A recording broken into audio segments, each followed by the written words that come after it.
안녕하세요. 오늘 장자매가 봉독성하고 성경 봉독도 하고 그런데요. 네. 수련회까지 뭐 시켰어야 되나 봐. 트리오가 딱 뭔가 구색이 딱 맞는데. 오늘 가식 없이 진실하게라는 제목으로 말씀 전하려고 하는데요. 목사님이 어, 그 인스타그램 이렇게 보다가 목사님 인스타그램은 기타, 그다음에 말씀 이걸로만 쭉 이게 뜨더라고.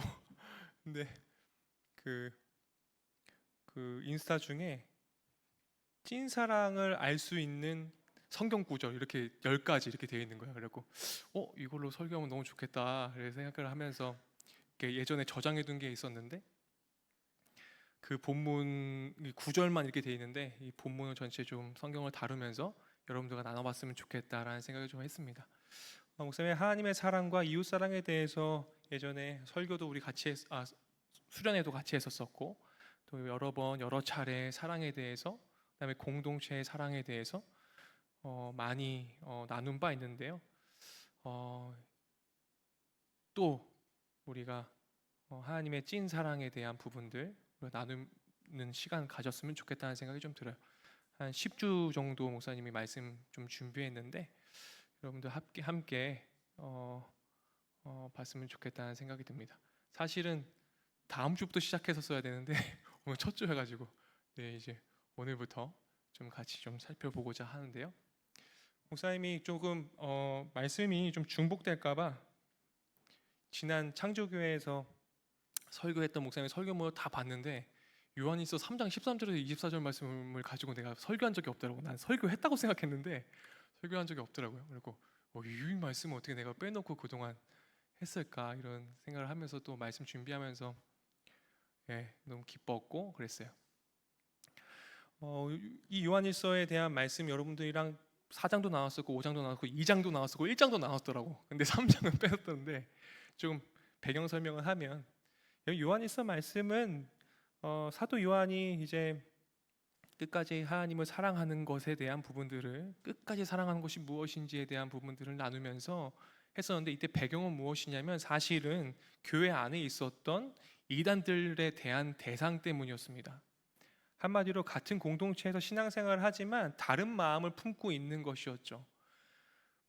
목사님 예전에 새벽 설교 때도 이렇게 얘기했는데 우리가 음행을 한다라는 것은 우리가 정당하게 사랑해야 할 때 대상을 사랑하지 못하는 것이 음행이라고 얘기했어요.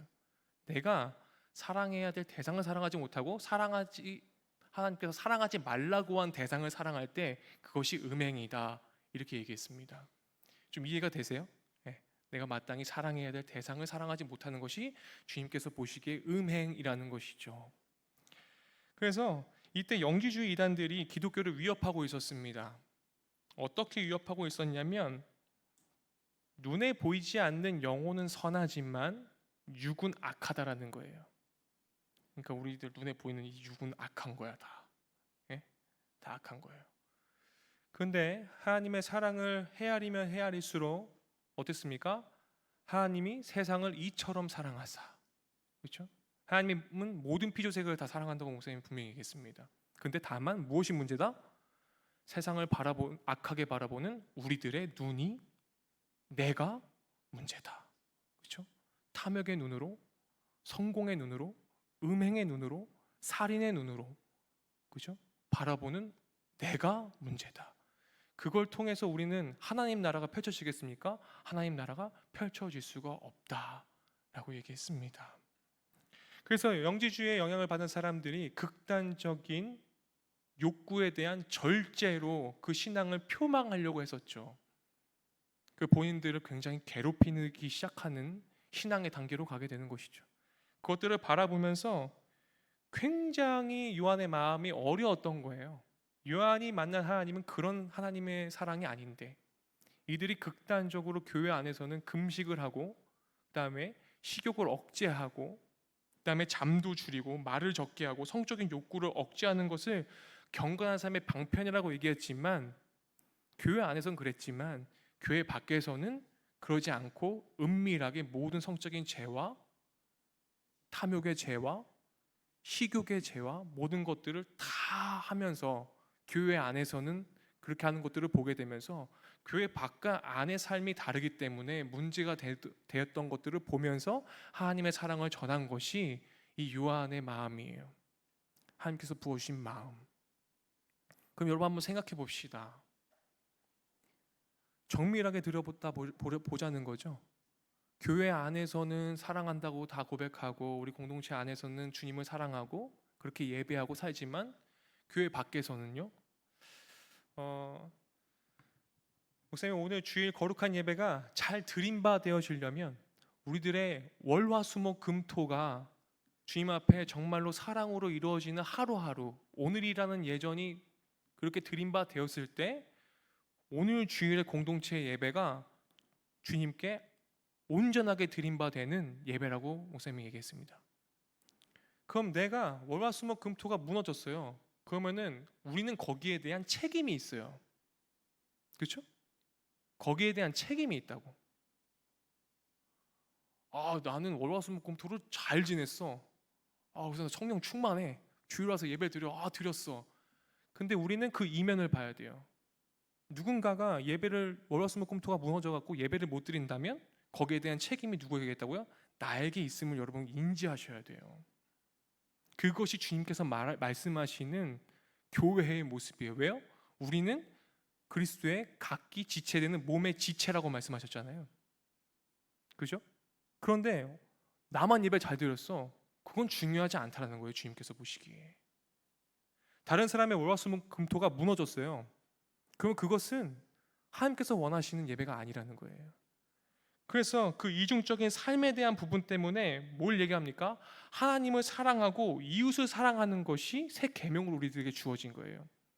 하나님을 사랑하는 것과 월화수목금토를 관계적인 알을 통해서 사람들과 모여있는 모든 지체들과 함께 이웃사랑이 동일하게 이것들이 하나님 사랑과 이웃사랑이 동일하게 이루어져 있나? 하나님을 사랑하는 것 그리고 곧 이웃을 사랑하는 것은 같다라고 주님 말씀하셨거든요. 그럼 내가 이웃사랑이 무너졌습니다. 그러면 하나님 사랑하는 거예요? 안 하는 거예요? 안 하는 거예요라는 거예요. 그 부분을 우리들이 인지하고 가야 돼요. 그렇다면 여러분 목사님 따라하겠습니다. 사랑이란 구원받은 증거다. 구원받은 사랑만이 찐 사랑을 할 수 있는 거야. 구원받은 사람만이.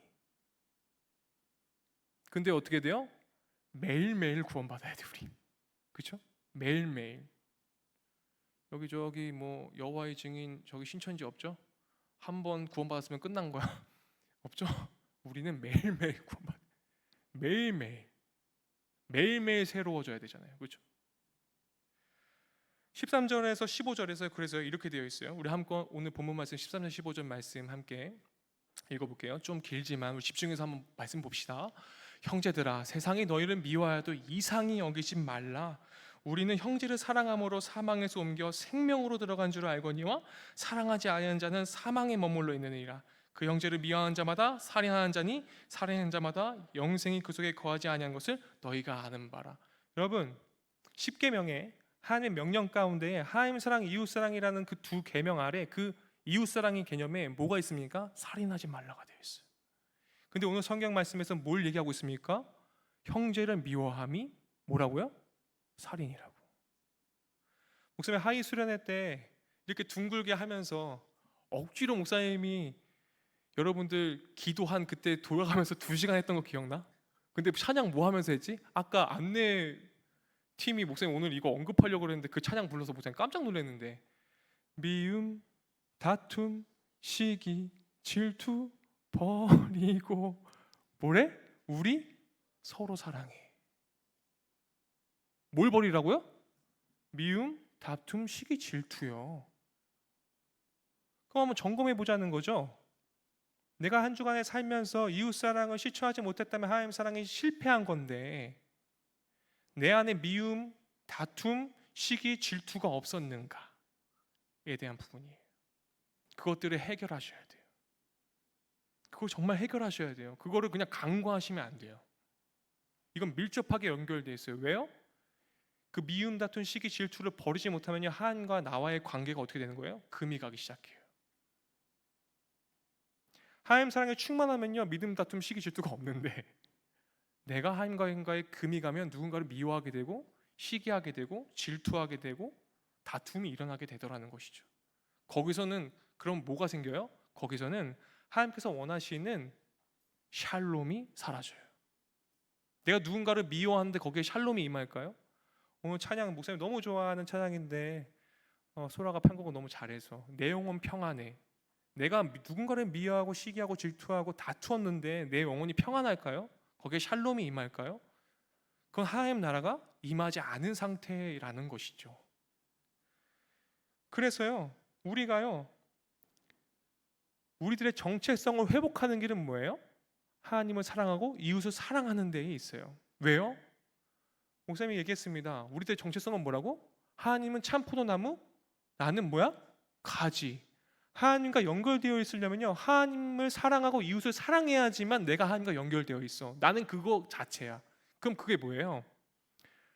우리는 하나님, 가지라는 거 하나님께 붙어 있으면 뭐가 됩니까? 하나님의 사랑이 우리들에게 내려오죠. 내려오는 완전히 무조건적 사랑이 내려와요. 무조건적인 사랑이. 이걸 뭐라 그래요? 아가페라고 하죠. 무조건적 사랑이 그냥 내려와. 그냥 붙어 있기만 하면. 왜? 나는 가지니까. 그렇죠? 우리는 붙어 있기만 하면 돼, 하나님이랑. 근데 그 떨어지는 과정이 뭐야? 이웃을 미워하고 타자의 고통, 타자를 사랑하지 못하는, 타자의 고통을 공감하지 못하는. 사랑의 종류가 네 가지가 뭐 있습니까? 에로스, 필리오, 스토르케, 아가페. 그렇죠? 그 아가페 무조건적 사랑을 우리가 받았으면 우리는 이 땅에서 에로스, 감정적인 사랑을 하게 되죠. 스토르게, 희생과 섬김과 봉사의 사랑을 하게 돼요. 우리가 무조건적 사랑은 못해, 하나님처럼. 그렇지만 스토르게가 되죠. 그 다음에 뭐야? 필리오, 우정, 친구의 사랑. 근데 이 네 가지의 사랑, 책 하나 소개하겠습니다. 니 그렌의 아가페와 에로스라는 책 꼭 봤으면 좋겠고, 두 번째는 우리 갑자기 C.S. 루이스의 네 가지 사랑 꼭 읽어봤으면 좋겠어요. 네? 책 추천하겠습니다. 가을이죠? 요즘 임원들이 또 준비해가지고 책을 읽어요. 이제 9월부터 캠페인 한다는데 맞나? 뭐였냐? 책을 읽어요. 뭐야?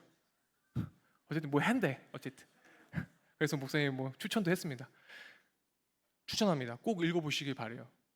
그런데 이 네 가지의 사랑이 있는데 이 네 가지의 사랑에 여러분 순위를 매길 수 있어요? 없어요. 아니요. 목사님, 무조건적 사랑의 아가페가 1순위인 거 아니에요? 아니요. 하나님은 그렇게 설명하지 않으셨어요. 왜요? 하나님 사랑과 이웃 사랑을 동일하게 하나님은 보셨잖아요. 맞죠? 네, 동일하게 보셨기 때문에. 그렇다면 우리들의 정체성은 뭐예요? 사랑받은 자로서의 존재가 우리들의 정체성이고, 우리가 사랑을 흘려보내야 되는 게 우리들의 정체성이에요. 그게 그리스도인의 정체성이에요. 그래서 뭐라고 얘기합니까? 내가 사랑이 없으면 내가 말하는 모든 것들이 꽹과리와 같다라고 성경에서 되어 있죠. 내가 천사의 말을 한다 해도 사랑이 없으면 꽹과리다. 뭐예요 그게? 가식이다라는 거예요. 주님께서 보시기에.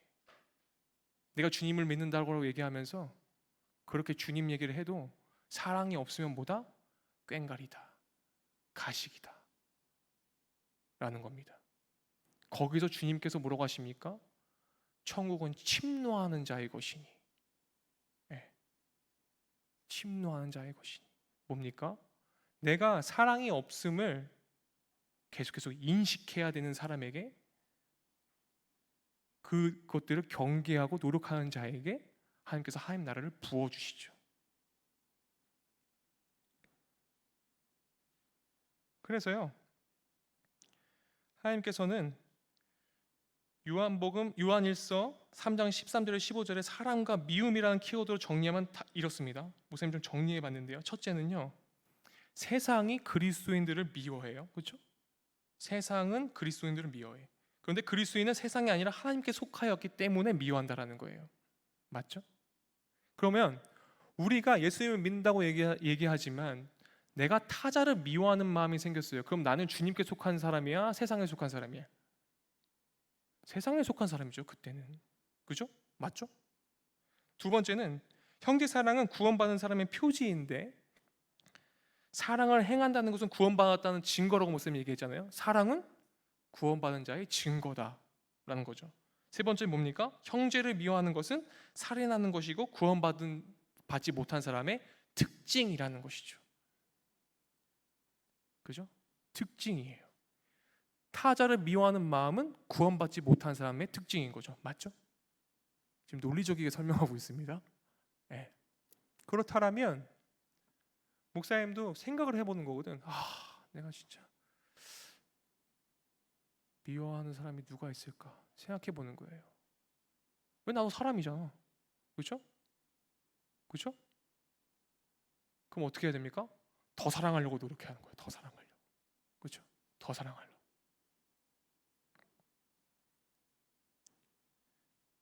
근데 여기서 우리가 좀 살펴봤으면 좋겠는 게 13절에 보면요. 이렇게 되어 있어요. 13절에 보면 형제들아 세상이 너희를 미워하여도 이상히 여기지 말라라는 거예요. 이상히 여기지 말라. 여기서 번역된 헬라어는 무슨 뜻이냐면 인간의 이성으로는 이해할 수 없는 이런 뜻이에요.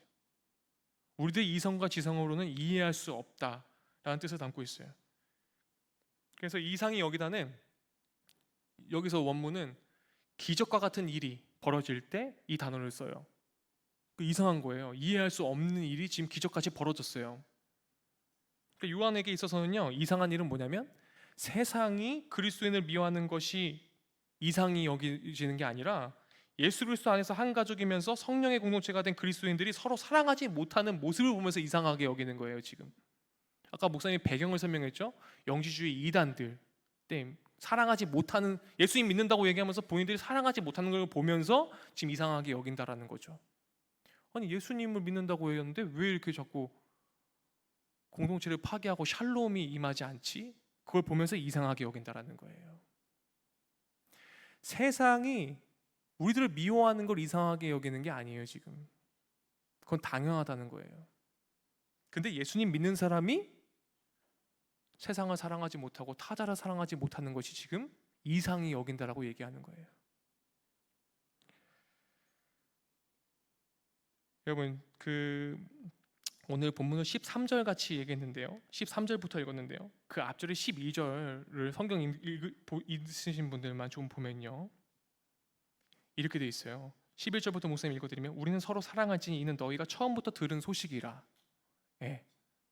하나님 아버지를 믿는 사람이면요. 사랑을 하는 존재들이고 사랑을 받는 존재들이에요. 근데 12절에 이런 사건이 나왔죠. 가인같이 하지 말라. 그는 악한 자에게 속하여 그 아우를 죽였으니 어떤 이유로 죽였느냐?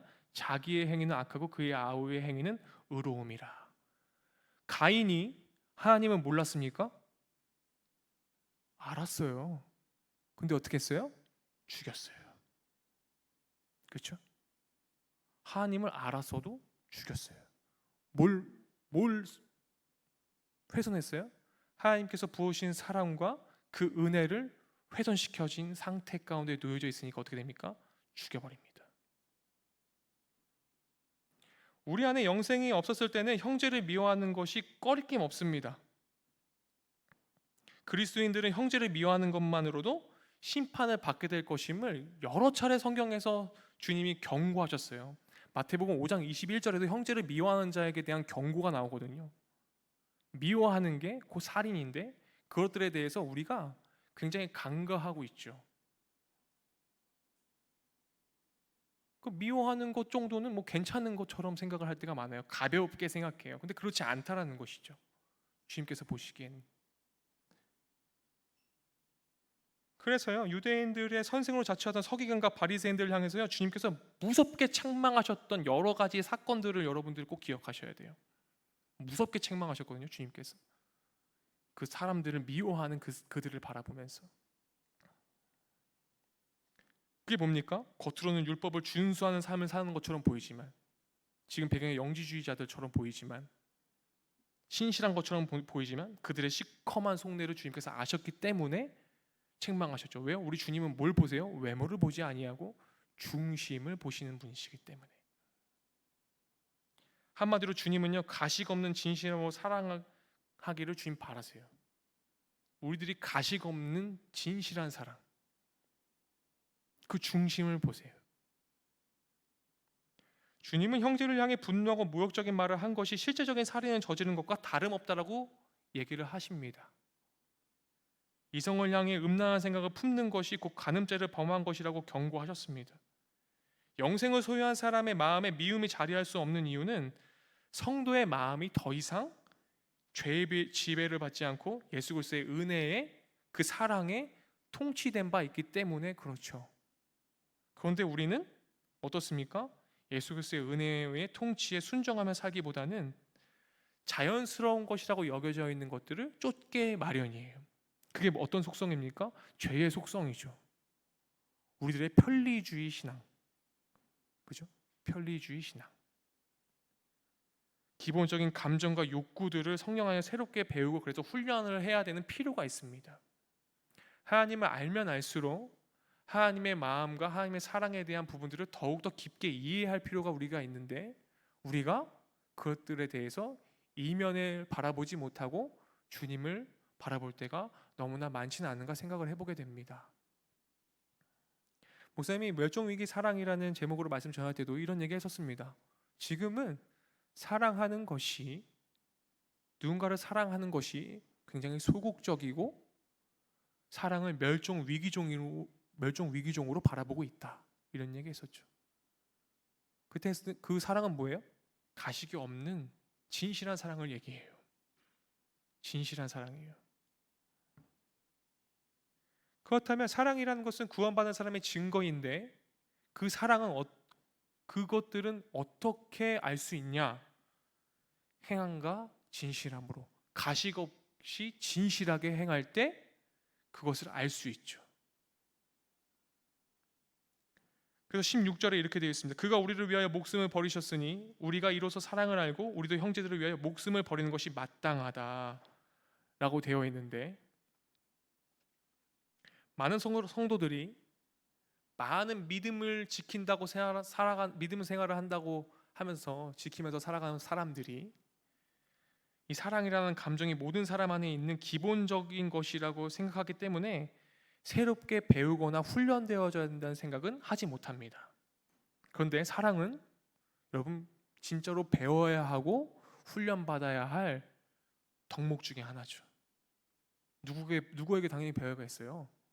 당연히 무조건적으로 내려오는 그 아가파의 그 순수한 사랑을 우리가 깊게 배우고 훈련받아야 되겠죠. 그러나 사랑을 정의하는 세상의 방식을 보면요, 사랑은 새롭게 배워야 할 감정임을 알 수 있는데 그렇게 하지 못해요. 그러니까 어떻게 돼요? 굉장히 이 사랑을 한다라고 얘기하면서 사랑을 못 배우니까요, 훈련되지 않으니까요, 어떻게 됩니까? 굉장히 폭력적이게 나타나요. 폭력적이게 나타나요. 그리고 어떻게 나타나요? 되게 집착하는 걸로 나타납니다. 집착하는 것으로. 순정한 사랑을 기대하는 가정에서도 마땅히 있어야 할 사랑 대신에 학대와 살인이 벌어져요. 그러면서 여러분, 요한이 지금 얘기하는 것 중에 형제 사랑하기를 강조하면서 사랑이 무엇인지를 정의할 때 몇 가지를 얘기하는데요. 그 중에 첫 번째는요, 십자가 사랑이죠. 그죠? 목사님이 아까 얘기했던 아가페적 사랑, 무조건적 사랑, 십자가 사랑과 은혜. 그런데 그것이 이 땅에 살면서 이웃 사랑을 실천하지 아니하고 가식적으로 행하다 보면 어떻게 돼요? 그 사랑이 훼손되는 거예요. 그렇죠? 하나님 사랑이, 그 아가페가요, 금이 가요. 그러니까요, 이웃 사랑을 못 해요. 우리에게 사랑을 강요하거나 말뿐인 공허한 사랑으로 사랑하신 것이 아니라 우리를 얼마나 사랑하시는지 그 십자가의 사랑과 은혜에 대해서 깊은 고민과 묵상이 우리들에게 필요하고, 거기에서 더욱더 주님의 사랑에 대해서 배우고 훈련하셔야 돼요. 그래서 그 십자가로 통해서 증거된 그 하나님의 사랑이 그냥 죽음에서 끝나버리고 그 사랑이 우리들에게 부활되어지는, 리바이브 되어지는, 그죠? 어떻게든 살려내라. 목사님이 이렇게 얘기했잖아요. 멸종위기 사랑 설교하면서 어떻게든 이 십자가의 사랑을 통해서 나에게 부음받아지는 사랑을 그 사랑의 불씨를 어떻게든 살려내야 돼요. 그런데 우리가 왜 그게 안 돼요? 계속 찬물을 끼얹어. 그 사랑의 불씨. 뭘로? 미움과 시기와 질투와 다툼으로 계속 그거를 꺼버려. 주님은 그걸 버리라고 하셨거든요. 근데 그걸 못 버려요. 못 버리는 이유가 있어요. 왜냐하면 목사님 아까 얘기했지, 스토르게가 없어서 그래요. 희생하고 싶지 않아요. 예수님은 사랑은 아가페적 사랑이지만 뭘로 보여주셨어요? 십자가의 사랑으로 스토르게를 보여주셨어요. 본인을 던지셨죠. 본인의 몸을. 그죠? 희생적인 사랑. 네. 본인을 버리셨거든요. 근데 그건 안 배워. 그건 안 배워. 그건 안 배우려고 그래. 나는 목사님 좀 희생하는 사랑 싫은데. 나를 버리는 사랑은 못해. 뭐만 하고 싶어? 받는 사랑만 하고 싶어. 받는 사랑만. 그래서 이것들을 보면서 요한이 뭐라고 얘기하는 거예요? 형제들을 위하여 목숨을 버리는 것이 마땅하다. 근데 여러분, 이것은요 그냥 우리들이 막연하게 생각할 부분이 아니에요. 목사님 너무 무서운데요. 어떻게 저 친구를 위해서 내가 목숨을 버릴 수 있어요? 그렇게 생각할 수 있지만 여러분, 하나님의 마음을 헤아려 보세요. 요한이 왜 이런 말을 했는지. 단순한 희생조차 하지 않으려는 마음에서 이런 얘기를 하고 있는 거죠. 무조건 목숨을 버려라? 이게 아니죠. 희생할 마음이 있느냐, 그 의도가 있느냐, 그 중심에 그게 있느냐 라는 것이죠. 그 스토르게의 희생적 사랑이 우리들에게 필요하다. 주님께 그 아가페적 사랑을 받았으면 우리들에겐 스토르게가 필요하다라는 것이죠. 그 희생적인 사랑이 없을 때, 그 사랑과 존중하는 마음이 없을 때 우리는 남녀가 연애해도 마찬가지죠. 서로 희생하고 싶지 않고 손해보기 싫으면 우리가 뭘 느낀다고? 목사님이 예전에도 얘기했는데 인색함이라는 걸 느낀다고. 인색함. 응? 그죠? 왜 여성들 이런 거 좀 싫어하잖아. 목사님한테 막 진짜 한 100번은 들은 것 같아. 소개팅 나갔어. 갑자기 남자가 막 돈을 내는데 막 데이트 비용 내는데 막 그냥 막 여기까지만 할게요. 여자들 와서 목사님 얘는 나를 안 사랑하는 것 같아요. 인색함. 왜 그렇게 해서? 인색함이 느껴졌기 때문에. 그렇죠? 인색함이 느껴졌기 때문에. 그리고 두 번째 뭡니까? 십자가의 사랑에 대해서 배우고 훈련해야 되는데 두 번째는 뭐예요? 이제 경계의 대상이 나와요.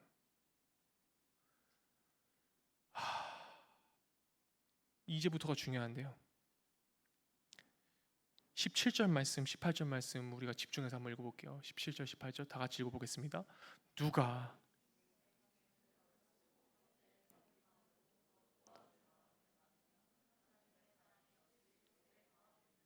자, 자녀들아, 우리가 말과 혀로만 사랑하지 말고 행함과 진실함으로 하자. 자, 지금 사랑이라는 주제를 얘기하면서 지금 뭐랑 연결하고 있습니까? 재물과 하나님 사랑을 연결하고 있어요. 이해되시죠? 목사님은 강력히 얘기합니다. 교회 공동체 안에서 서로 돈을 꿀 생각도 하지 말고 빌려줄 생각도 하지 마세요. 이해됐어요? 교회 공동체를 망치는 지름길이야 그게. 네. 주면 좋지 빌려주지 마. 그 마음이 들면은 어떻게 돼? 누군가 내가 예를 들어서 희진이한테 100만 원을 꽂았어. 쟤를 볼 때마다 100만 원이 보여. 쟤 100만 원 언제 갚지? 사랑하긴 하는데 100만 원으로 자꾸 보이네. 100만 원 언제 갚지? 이해됐어요?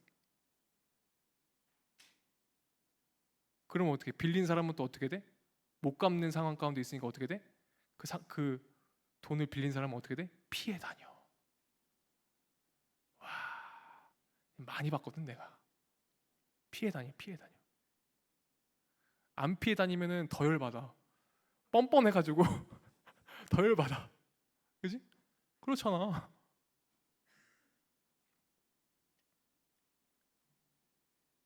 가족 간에도 마찬가지죠. 가족 간에도 여러분 돈 빌리고 이렇게 하는 거 하지 마세요. 왜요? 그것들이 사랑을 훼손시켜요. 순수한 사랑을. 가족 간에서도 그래서 돈 관계 철저하게 해야 되잖아. 안 하면 어떻게 돼? 안 그러면 어떻게 돼? 칼부림 나잖아. 막 형제들끼리 막 칼로 찔러 죽이고 막 아빠 칼로 찔러 죽이고 막. 그죠? 여러분,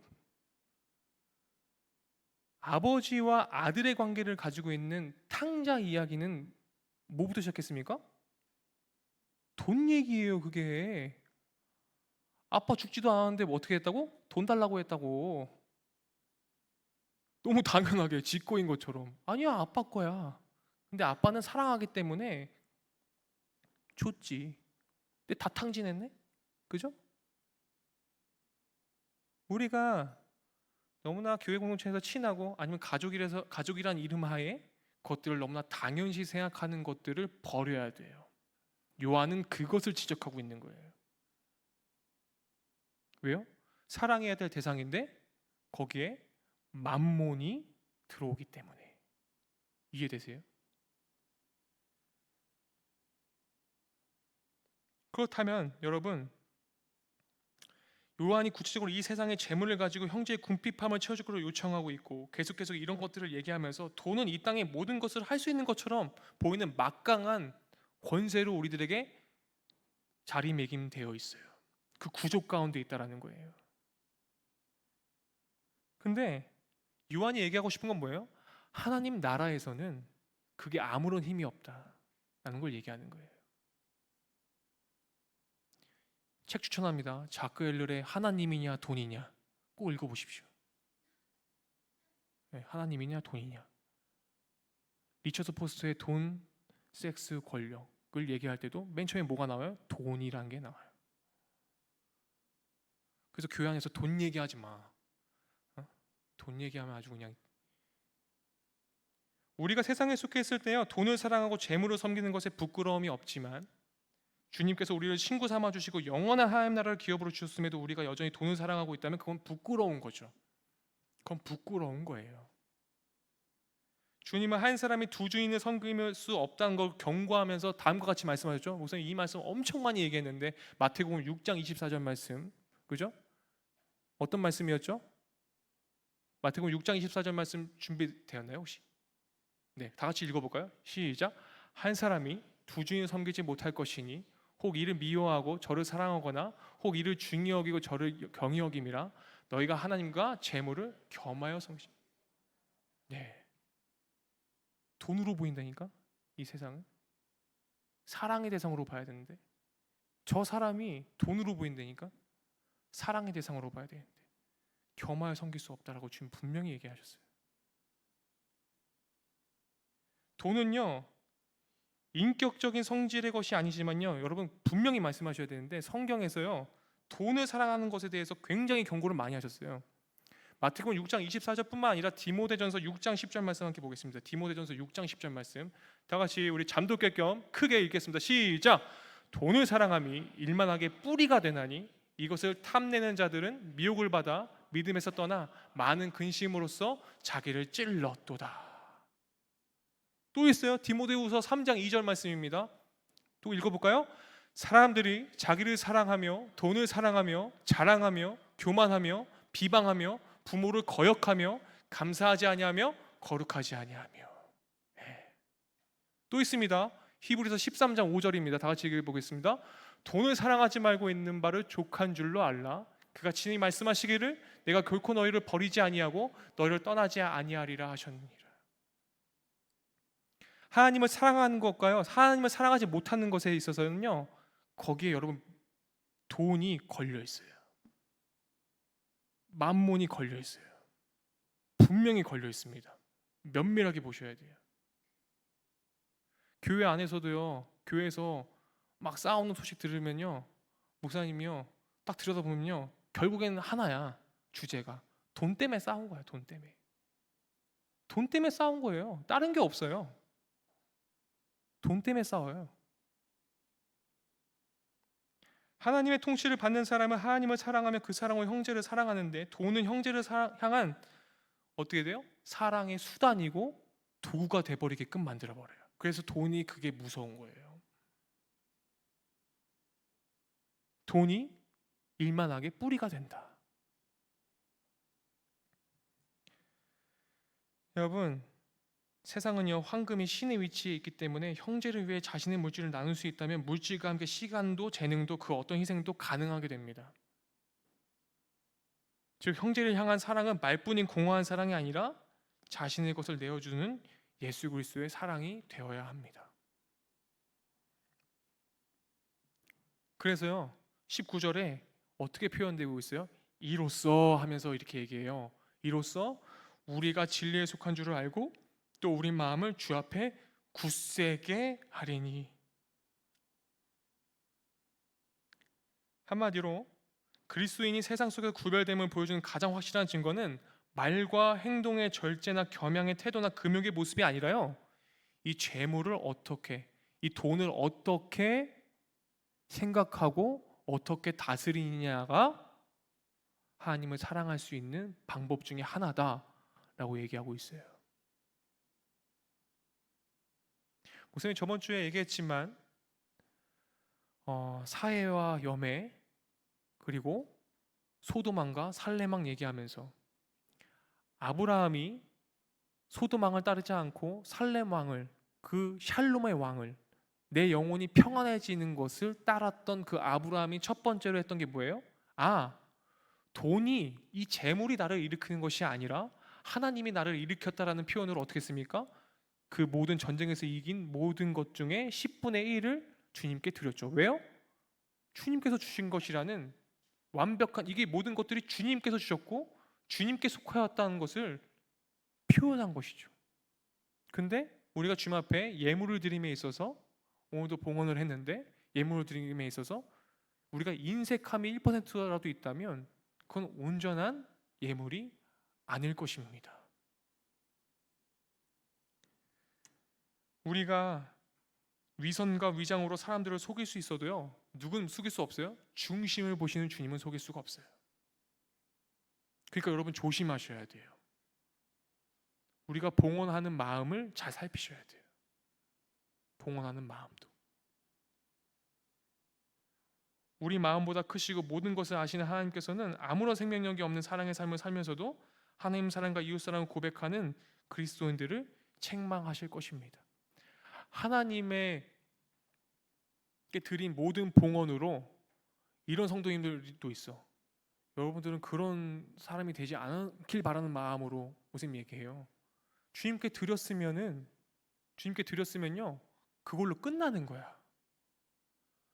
막 목사님한테 막 이런 분들이 있거든. 그 헌금 드려진 것이 도대체 우리가 이렇게 했는데 어떻게 어디서 어떻게 뭐 이렇게 육하원칙으로 해가지고 그걸 알았으면 좋겠다라는 거야. 근데 여러분 선교사님들이요 그거 알 수 없어요. 그거 어떻게 그걸 보안 상황을 어떻게 얘기를 해 그거를. 그렇잖아요. 네? 보안 상황 어떻게 얘기합니까? 거기에 대한 간극도 있어요.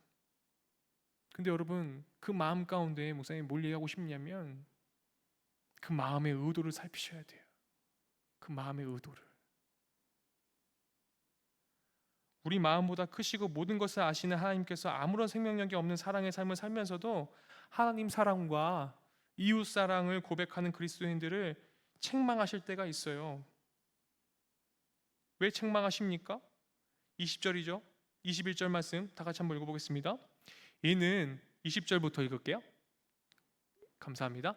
이는 우리 마음이 혹 우리를 책망할 일이 있어도 하나님은 우리 마음보다 크시고 모든 것을 아시기 때문이라. 사랑하는 자들아, 만일 우리 마음이 우리를 책망할 것이 없으면 하나님 앞에서 담대함을 얻고. 우리가 여러분 이거 무슨 말이에요? 여러분 하나님의 말씀 성경은 어떻습니까? 우리에게 교육하기가 적합하고 책망하고, 그죠? 우리에게 바르게 함을 갖기 위해서 성경을 봐요. 하나님의 말씀은 우리를 책망해요. 그 책망한다는 뜻이 뭐예요? 우리를 다시 정돈한다는 뜻이에요. 우린 예수 그리스도를 통하여서 우리를 다시 정돈해야 돼요. 우리들의 마음을 날마다. 그게 책망이란 단어예요. 주님 우리들에게 다시 정돈하기를 바랐어요. 뭘로요? 하나님의 말씀으로, 하나님의 마음으로. 다시 정돈함, 나를 수정함, 이런 뜻을 가지고 있습니다. 나를 날마다 수정하고 다시 정돈해서 내가 책망할 게 없을 때, 그죠? 없을 때 우리는 어떻게 돼요? 하나님께 담대하게 나아갈 수 있다라는 거예요. 그래서 우리는요, 날마다 아버지의 말씀에 나를 비추어서 나를 날마다 다시 정돈하셔야 됩니다. 그때 우리는 형제 사랑으로 증명된 믿음을 소유한 그리스도인이 어떻게 살아가는지를, 행함과 진실함이 무엇인지를 바르게 다시 정돈할 수 있어요. 말씀을 맞추려고 하는데요, 여러분, 우리들의 신앙생활을 좀 돌아볼 때 말씀과 기도와 찬양에 대한 부분들 우리가 균형 있게 가져가자고 얘기했는데, 여러분들에게 이런 부분만 목사님이 말씀하고서 좀 말씀을 좀 마무리하려고 해요. 여러분, 우리의 기도를 한번 생각해 봅시다. 우리의 기도요. 우리의 기도가 주님이라고 시작하지만 그 기도의 중심에 있어서 누구로 끝납니까? 나로 끝날 때가 많음을 목사님도 발견하게 돼요. 주님으로 시작하지만 결국에 나로 끝나. 주님께서 나를 위해 무언가를 해주시기를 바라고 주님께서 나의 필요를 채워주시기를 간구하는 기도를 드리고 있는 거죠. 하나님께서 그와 같은 기도를 들으실 때 어떤 생각이 드실까요? 한번 생각해 봤으면 좋겠어요. 또 소그룹 예배를 통해서도 한번 나눠봤으면 좋겠어요. 돈을 채워주면 그것으로 형제의 삶을 위로하며 건강을 붙들어주면 그것으로 형제를 위해 봉사하고 높은 지혜를 올려주면 그것으로 낮은 곳을 섬기는 삶을 사는 성도들에게 하나님께서 그런 조건부적인 사랑으로 우리가 기도하고 있다면 중심을 보시는 우리 주님께서 우리들을 어떻게 생각하실지를 한번 생각해 보셨으면 좋겠어요. 우리를 친구 삼아 주신 주님과 동행하는 비결은 사랑을 실천하는 삶을 사는 것입니다. 주님께서는 말뿐인 사랑으로 우리를 권면하지 않으셨음을 꼭 기억하셔야 돼요. 그 십자가의 사랑과 은혜를 꼭 기억하시고, 내가 정말로 가식 없이 진실하게 이 세상과 하나님께서 창조하신 모든 피조 세계와 그 타자를 정말로 사랑하고 있는지를 꼭 기억하시면서 나아가셨으면 좋겠습니다. 세상은 자기 자신을 안전을 최우선으로 삼고 자기 자신을 사랑하는 나르시즘으로, 우상숭배와 돈을 사랑하는 맘모니즘으로 우리를 부르고 있지만, 그 부르심에 응답하지 마시고 에클레시아, 우리를 주님의 교회로 부르신 그 주님을 바라보시면서 여러분들이 그 말씀에 순종함으로 끝까지 하나님 사랑하는 것처럼 끝까지 타자를 사랑할 수 있도록, 요한이 말한 그 끝까지의 사랑을 여러분들이 실천하실 수 있도록 여러분들을 응원합니다.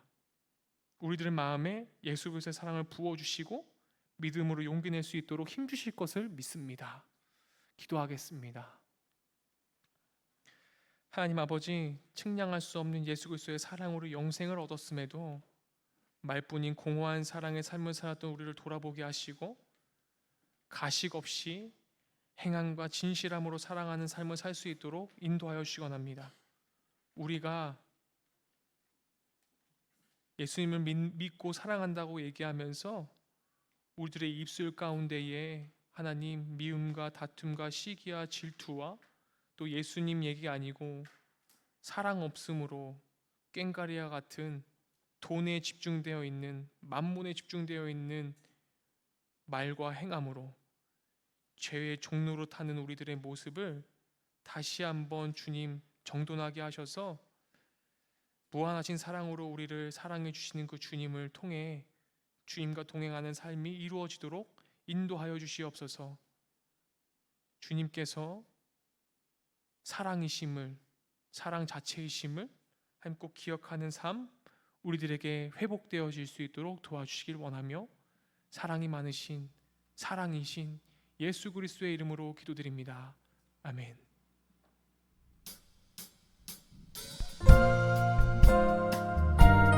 들은 말씀 기억하면서 함께 찬양하도록 하겠습니다. 아름다운 마음들이 모여서 주의 은혜 나누며 예수님을 따라 사랑해야지. 우리 서로 사랑해. 하나님이 가르쳐준 한 가지, 내 이웃을 내 몸과 같이. 미움 같은 시기 질투버리고 우리 서로 사랑해. 이렇게 자리에서 함께 일어나서 2절로 찬양하도록 하겠습니다. 그 다음에 예수님을 만나면 우리 뭐라 말할까. 그때에는 부끄러움 없어야지. 우리 서로 사랑해. 하나님이 가르쳐준 한 가지, 내 이웃을 내 몸과 같이. 미움 같은 시기 질투 버리고 우리 서로 사랑해. 하나님이 가르쳐준 한 가지, 내 이웃을 내 몸과 같이. 미움 같은 시기 질투 버리고 우리 서로 사랑해.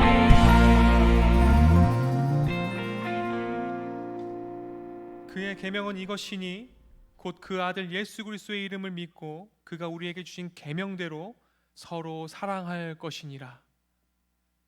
지금은 우리를 가식 없이 진실하게 찐사랑하셔서 십자가 지시고 무조건적인 아가페의 사랑으로 이 사랑을 표현하신 예수 그리스도의 은혜와 하나님의 무한하신 사랑과 성령 하나님의 인도하심이 더 이상 죄의 종로를 타며 하나님과 돈을 하나님 겸하여 섬기려고 하는 마음을 버리기로 결단하는 여기 모인 예배자들의 머리 위에, 그리고 하나님을 진실하게 사랑하여서 이웃을 가식 없이 진실하게 사랑하고자 말과 혀로만 사랑하는 것을 멈추고자 결단하는 여기에 모인 하나님의 자녀들의 머리 위에 지금도 하나님 사랑과 이웃 사랑을 온 세상에 전하며 사랑의 전달자로 살아가는 모든 복음 전달자들의 머리 위에 영원토록 함께 하시기를 간절히 축원하옵나이다. 아멘.